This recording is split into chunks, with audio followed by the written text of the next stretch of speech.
The Story of Dr. Dolittle by Hugh Lofting. Read aloud by Samantha Dunn. The third chapter. More money troubles. And soon now the doctor began to make money again, and his sister, Sarah, bought a new dress and was happy. Some of the animals who came to see him were so sick that they had to stay at the doctor's house for a week, and when they were getting better, they used to sit in chairs on the lawn. And often, even after they got well, they did not want to go away. They liked the doctor and his house so much. And he never had the heart to refuse them when they asked if they could stay with him. So in this way, he went on getting more and more pets. Once when he was sitting on his garden wall, smoking a pipe in the evening, an Italian organ grinder came round with a monkey on a string. The doctor saw at once that the monkey's collar was too tight and that he was dirty and unhappy. So he took the monkey away from the Italian, gave the man a shilling, and told him to go. The organ grinder got awfully angry and said that he wanted to keep the monkey, but the doctor told him that if he didn't go away, he would punch him on the nose. John Dolittle was a strong man, though he wasn't very tall. So the Italian went away saying rude things, and the monkey stayed with Dr. Dolittle and had a good home. The other animals in the house called him Chi-Chi, which is a common word in monkey language, meaning ginger. And another time, when the circus came to Puddleby, the crocodiles who had a bad toothache escaped at night and came into the doctor's garden. The doctor talked to him in crocodile language and took him into the house and made his tooth better. But when the crocodile saw what a nice house it was, with all the different places for the different kinds of animals, he too wanted to live with the doctor. He asked, couldn't he sleep in the fish pond at the bottom of the garden, if he promised not to eat the fish?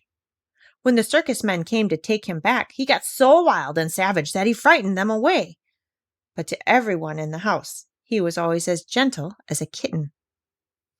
Then now the old ladies grew afraid to send their lapdogs to Dr. Dolittle because of the crocodile, when the farmers wouldn't believe that he would not eat the lambs and sick calves they brought to be cured.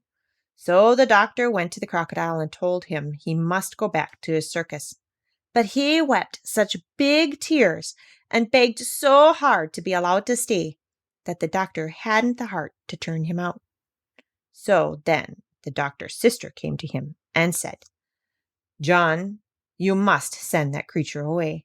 Now the farmers and the old ladies are afraid to send their animals to you, just as we were beginning to be well off again. Now we shall be ruined entirely. This is the last straw. I will no longer be housekeeper for you if you don't send away that alligator. It isn't an alligator, said the doctor. It's a crocodile. I don't care what you call it, said his sister. It's a nasty thing to find under the bed. I won't have it in the house. But he has promised me, the doctor answered, that he will not bite anyone. He doesn't like the circus, and I haven't the money to send him back to Africa where he comes from. He minds his own business, and on the whole is very well behaved. Don't be so fussy. I tell you, I will not have him around, said Sarah. He eats the linoleum.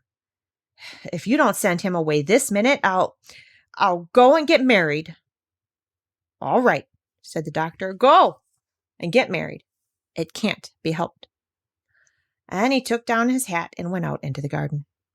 So Sarah Dolittle packed up her things and went off, and the doctor was left all alone with his animal family. And very soon he was poorer than he had ever been before. With all these mouths to fill, and the house to look after, and no one to do the mending, and no money coming in to pay the butcher's bill, things began to look very difficult. But the doctor didn't worry at all. Money is a nuisance, he used to say. We'd all be much better off if it had never been invented. What does money matter, so long as we are happy? But soon the animals themselves began to get worried. And one evening, when the doctor was asleep in his chair before the kitchen fire, they began talking it over among themselves in whispers. And the owl, Tutu, who was good at arithmetic, figured out that there was only money enough left to last another week, if they each had one meal a day and no more. Then the parrot said, I think we all ought to do the housework ourselves. At least we can do that much. After all, it is for our sakes that the old man finds himself so lonely and so poor. So it was agreed that the monkey, Chi-Chi, was to do the cooking and mending, The dog was to sweep the floors, the duck was to dust and make the beds, the owl Tutu was to keep the accounts, and the pig was to do the gardening. They made Polynesia, the parrot, housekeeper and laundress, because she was the oldest. Of course, at first, they all found their new jobs very hard to do, all except Chi-Chi, whom had hands and could do things like a man.